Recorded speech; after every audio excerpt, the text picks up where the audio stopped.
Most people allow their fear of failure, 80%, allow their fear of failure to outweigh their desire to succeed. When you're willing to fail again and again and again, when you make up your mind to become unstoppable, when you make up your mind to become a no matter what person, then that will then give birth to a part of yourself that you don't know right now. And the question is, if you died today, what dreams, what ideas, what talents, what books, what music, what leadership, what voice will die with you? Will it be easy? No. Will it be challenging? Yes. So you got to prepare yourself. You've got to develop yourself. As long as you're breathing, you got some more work to do. There's something else for you to achieve. Guess what? You're going to make some mistakes. You're going to make a lot of mistakes. What I've come to appreciate when you're working on changing your life, changing some bad habit, getting out of addictive situations or relationships, or working to build a dream or making a difference in our society, it's hard. See, a lot of people, because of failure, they stop believing. Let me share something with you. You will fail your way to success. Yes. 8 out of 10 millionaires have been financially bankrupt.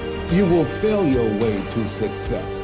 It doesn't matter how many times you fail. It doesn't matter how many times people tell you that you can't do it. It doesn't matter if you don't have a dime in the bank. You will fail your way to success. These challenges that you face, they're going to do their best to take you down. Do not let them. Stand up, dig in, line up those problems and confront them, face them, fight them.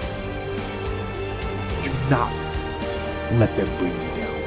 In fact, let those challenges raise you up. Let them elevate you. Let their demands and their trials make you stronger. Let the adversity you face today turn you into a better person tomorrow. It's not over until I win. Not over till I get through. It's not over till I get over. Not over till I get what I want. Door can't open today, look out. I'm gonna come back and take the hinges off. That's how you gotta do that. You've got to have that kind of courage, that type of determination. If you wanna make it happen, it's you. That you've got to take personal responsibility to make it happen. You may lose a family member, you probably will. Somebody may get cancer. Your business the government might change the rules. They might change things radically that you can't even do anything about it. You might go bankrupt. You might get divorced. Let's say anybody will, but no one knows what's going to really happen in your life. Life's full of uncertainty, but here's what you can know. You can decide no matter what happens, you can have a great time. If somebody like Viktor Frankl can be locked up in Auschwitz and come out of that and experience finding joy in the middle of Auschwitz, then human beings have a capacity they've undersold themselves on. We think that the outside world determines how we feel.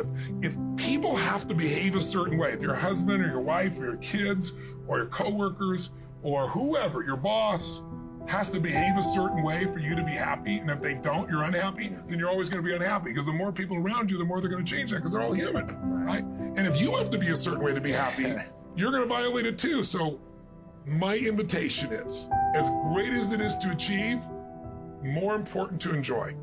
And if you can enjoy every moment in that state, when you're feeling loving and playful and passionate and curious and awe, you treat other people 100 times better than when you're feeling frustrated, pissed off, overwhelmed, worried, stressed, or feeling sorry for yourself.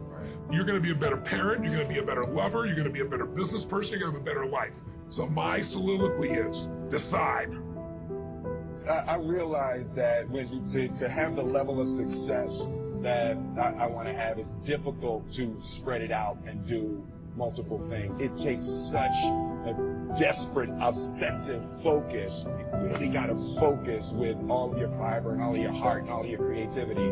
There's no easy way around it. No matter how talented you are, your talent is going to fail you if you're not skilled. You know, if you don't study, if you don't work really hard and dedicate yourself to being better every single day, you'll never be able to communicate with people, with your artistry, the way that you want. You're going to have to move ahead in spite of your fear. All right?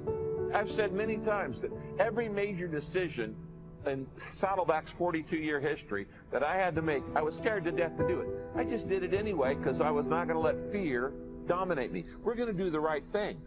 Never let fear stop you. Courage is not the absence of fear. Courage is moving ahead in spite of your fear. If you're not afraid, you don't need courage. You only have courage when you're scared to death and you do it anyway. Where does self-confidence come from? And this is the best advice I can give you on that. Not neglecting, first of all, the small daily discipline. Self-confidence really comes from feeling good about yourself. And one of the best ways to feel good about yourself is at the end of the day to know that you poured it on. You did your best. If you conducted a meeting, you did the best you could. If you made a phone call, it was the best phone call you could possibly make. If you wrote a letter, it wasn't a casual letter, it was your best letter. At the end of those kind of days, when you feel good about yourself, self-confidence starts to rise. I'm asking you to stand at the door. I'm asking you, whatever threatens you, threaten it back. Whatever pushes against you, push it back. Whatever wants to overwhelm you like a father, stand up, take control, and do battle with your enemies, wherever you find them. Now here's one more. We must also deal with the enemies within ourselves. Some of the enemies are a lot closer than that. They are within. And I want to give you a list of some of the things to watch out for when you get back home, called enemies within yourself. Here's the first one, indifference. Whatever you do, practice not being casual. You've got to shake off sometimes the lethargy that would say, oh, well, maybe it's not going to work for me. Don't be casual. Casualness creates casualties. You've got to deal with it. Indecision is called the thief of opportunity. Make decisions even if it's a wrong decision. Do the very best you can, make a decision and go with it. If it doesn't work out because it was a wrong decision, I'm telling you, that gives you experience now to make a better decision. Here's the next one, doubt. We've all got to deal with the enemy of doubt. Cynicism has a unique way of crowding in on all of us. Being cynical about society, being cynical about the past, cynical about the future. I'm asking you, don't let that disease grab you by the throat and ruin your chances to do well. Yes, it's easy to doubt that it can happen. It's easy to doubt. We've all got fears that want to crowd in. And here's one of the worst ones of all, and that is to doubt yourself. Don't doubt your own ability. You can possibly find. So whatever your enemies are here, drive them into a small corner. Here's the next one. Over-caution. Hey, in the spring, if you're too cautious, you never will plant the seed. If you're too cautious, you won't take the chance. If you're too cautious, you won't step out front. Make this note. You got to take Check out our other motivational videos. Drive your that will help you turn tendency to be too cautious. Drive it into a small corner. Yes, you can't be gullible. No, you can't go for everything. Yes, you've got to be careful. Yes, but don't be so cautious that it paralyzes you. Don't be so cautious that it restricts your chance to do better. See if you can't conquer that. Here's the next one. Pessimism. Yes, there's the dark side. Yes, there's the problem side. Yes, there's the difficult side. But I'm telling you, it's not the only side. Yes, the glass is half empty, but it's also half full. Yes, there's the dark side, but there's the light side. Yes, the night comes, but so does the day. I'm telling you, don't be afraid of both sides, opportunity and difficulty, chance and danger. Learn how to handle it all. Now here's the last one. You've got to deal with it. I have to deal with it. We all have to deal with it. And that's complaining. Yes, there's room for a legitimate complaint. But here's what I'm asking you. Don't let complaining master your life.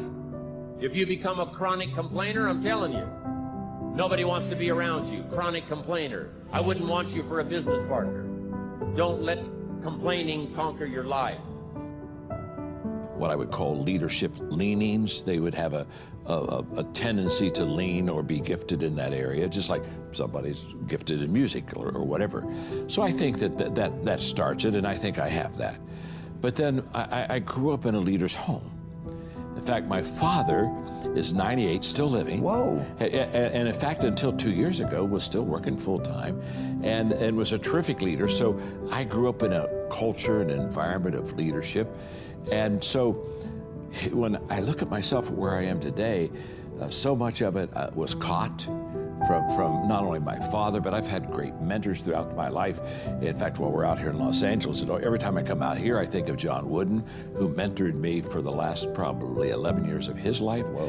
And in fact, when you talked about this, sometimes you win, sometimes you learn, he did the foreword on that book. And he just loved the idea of how to get back up after you fail. So when you look at my home background, the leadership experiences that I had, because a person learns to lead by practicing leadership. And at a very early age, I was practicing leadership. And so it all comes together. And then when I began to realize everything rises and falls on leadership, I became really intentional, Tom, of developing my leadership skills.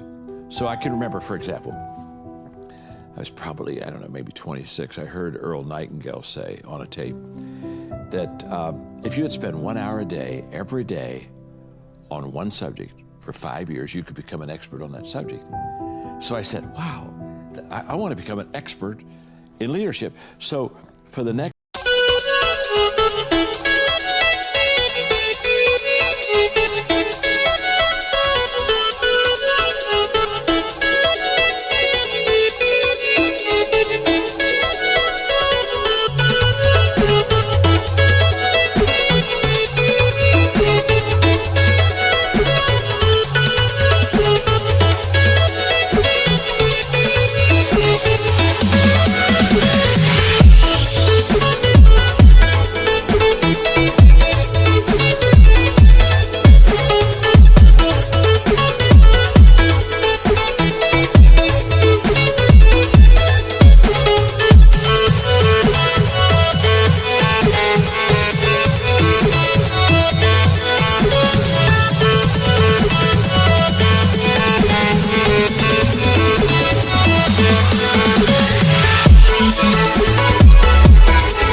years, I spent an hour every day reading about leadership, talking to leaders, asking leaders questions, practicing leadership, but it really was consistent. And when I started that process, I was thinking 5 years. Earl Nightingale said I could become an expert in 5 years. Okay, wow, leadership expert, hello. And so I kept, I was kind of like doing countdown, 5 years, 4 years, 3 years. I'm thinking I'm Cape Canaveral, okay. But something happened to me about halfway through that 5-year process. Instead of keeping asking myself, how long will it take? How long will it take? How long will it take? One day I began to realize how I was growing as a leader and the change that was happening within me. And I stopped asking the question, how long will it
take? And I started asking the question, how far can I go?